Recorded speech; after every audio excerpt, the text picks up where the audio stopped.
আপনি কি কোরবান দিচ্ছেন? আপনার ঘরে কি ফ্রিজ নেই? না হয়তো এই ভদ্র সমাজ আপনার কোরবান মেনে নিবে না। ওরে আল্লাহ রে, ও মা বাপে বিদেশ, ডাচ বাংলা ব্যাংক থেকে আসে টাকা, ফোলা চাচার লগে বাজারে যায় গরু একটা এনছে জাকানাকা। এ আর কি বাপের টাকায় খামদামি গরু একটা এনছে জামদামি। এ আর কি বাপের টাকায় কোরবানি, বাজারে যাইয়া গরু গাইন না, গরুর লগে ছবি তুললে বাপের টাকায় ফুটাঙ্গি দিয়ে এইভাবে স্ট্যাটাস দাও। কিসের এত অহংকার ব্রো? রোজার ঈদে চাচাতো ভাইয়ের হাতে থাকে মেহেদি আর টুপি পরা পাঞ্জাবি, আর ঈদুল আজহা কোরবানির ঈদে চাচাতো ভাইদের হাতে থাকছে সবচাইতে বড় গরুটি, কারণ বাবা থাকে ইটালি। না, আমি বিশ্বাস করি না। গরিবের ছেলে খামার করলে কয় গরু বেয়ারি, বড় লোকের ছেলে খামার করলে কয় এগ্রো ফার্মার। এ আর কি বাপে করে সরকারি চাকরি। সব শেষে রুটি আর গোস্ত খাওয়ার পরে সেই গোস্ত গুলাই ঢুকাই ফ্রিজে, কারণ গরিবে না খাইলেও চলবে। আপনি কি কোরবান দিচ্ছেন? আপনার ঘরে কি ফ্রিজ নেই? না হয়তো এই ভদ্র সমাজ আপনার কোরবান মেনে নিবে না। এ আর কি কোরবানি দেওয়ার আগে মাইয়ে যাই মায়ের বাপের কয় বাবা আগে ফ্রিজ আনি দেন, হরে যাই কোরবানি দি।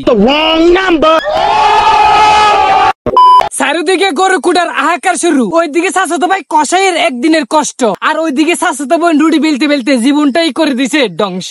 ও শিট! আর এইদিকে জিএফ নামের আন্টির মেয়ে ফোন দিয়ে কয় বাবু খাইছনি মাংস? আমার বাল ছেঁড়া গেল।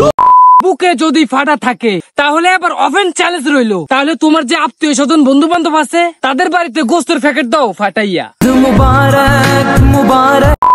তো গাইস, মুরহুম বদমেজাজ রে আপনারাও চিনেন, আমিও চিনি, সবাই চিনে। সময় আর পরিস্থিতির ব্যবধানে সে বদমেজাজ আজ আমাদের মাঝে নাই। তার জন্য সব সময় অন্তরের অন্তঃস্থল থেকে দোয়া ও ভালোবাসা, আল্লাহ তাআলা যেন তাকে জান্নাতবাসী করেন। তার অঙ্গি ভঙ্গি আচার আচরণ আমি তার সবকিছু তুলে ধরতে চাই। হয়তো তার মতো আমি করতে পারি না, তবে যথেষ্ট পরিমাণ চেষ্টা করি তার মতো অঙ্গি ভঙ্গি দিয়ে, তার মতো ভিডিও বানিয়ে মুরহুম বদমেজাজ যেভাবে আপনাদের মন জয় করছে, সেম আমিও আপনাদের মন একইভাবে জয় করতে চাই। সেজন্য আপনাদের কিছু লাগবে না, জাস্ট একটু ভালোবাসা লাগবে। একটা ভিডিও দেখার পরে একটা সুন্দর কমেন্ট করবেন, উৎসাহমূলক কমেন্ট করবেন। ইনশাআল্লাহ কথা দিচ্ছি আপনাদের দোয়া এবং ভালোবাসায় অনেক দূরে গিয়ে যেতে পারবো, আর নিজে যথেষ্ট পরিমাণ চেষ্টা করব আপনাদেরকে বিনোদন দেওয়ার মতো। ওরে আল্লাহ রে, ও মা, এই ডায়লগটা ছিল মুরহুম কবিরের, তবে এই ডায়লগটা আজকে আমি বলতেছি মন্নান 420। তবে আমি বিশাল বড় ফ্যান এই কবিরের, খুব মিস করি সেই কবিরকে, খুব মিস করি কবিরের অ্যামাজনকে।